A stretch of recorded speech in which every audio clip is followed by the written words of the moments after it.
Good morning. Welcome. Happy Tuesday. It's Nikki Green. So glad to have you join me for today's daily devotional. Our question today is, did Jesus promote violence?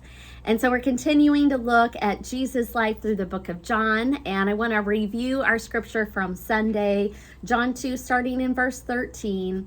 It was nearly time for the Jewish Passover celebration. So Jesus went into Jerusalem.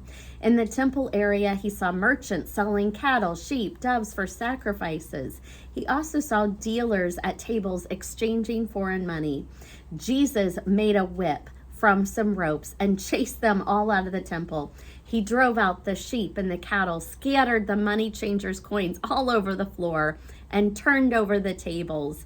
Then, going over to the people who sold doves, he told them, "Get these things out of here. Stop turning my Father's house into a marketplace." Well, I think over time we have seen people wrongly use scripture to justify bad behavior.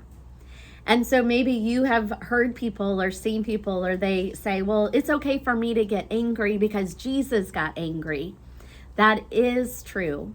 But what do we do in our anger? Here's some other words that may have other feelings that come along with anger. Feeling threatened, mad, offended, frustrated, bitter, envy, hate, or disgust. What do we do when we have those feelings? Jesus made a scene, but he was not violent and he did not sin.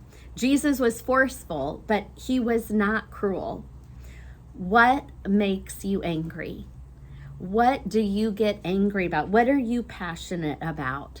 One thing that Ben said in a sermon on Sunday is if Jesus would have done something wrong, if he would have hurt people, if people were harmed, if he really were sinning, it would not have been allowed. People standing around would not have allowed it.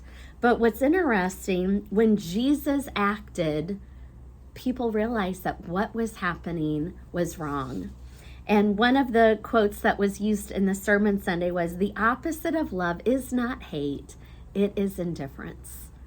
What are you indifferent about? That you see things that aren't right, that are sin, that are happening around you, and you're silent. You may need to get angry about something that you see that's going on around you, that someone, when Jesus got angry, he was speaking for people that were not speaking, or people that were being taken advantage of. And so what do you do in your anger? There were some great questions. I want to repeat them again from Ben's message. 4 questions. Number 1, is my anger submitted to the Lord?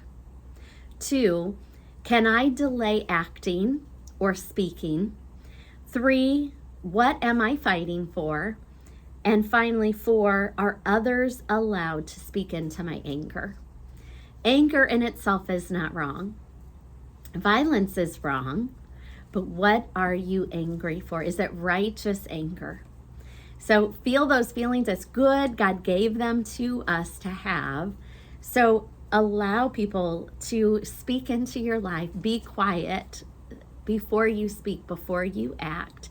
Ask trusted other Christians to speak into you and talk about this. It's one reason why we do small groups, to talk about those things in our life that bring emotion that we need to talk to. So continue to ask yourself these questions. Reflect on what are those feelings that you're having today? What are the things of anger today? And we hope to see you tomorrow.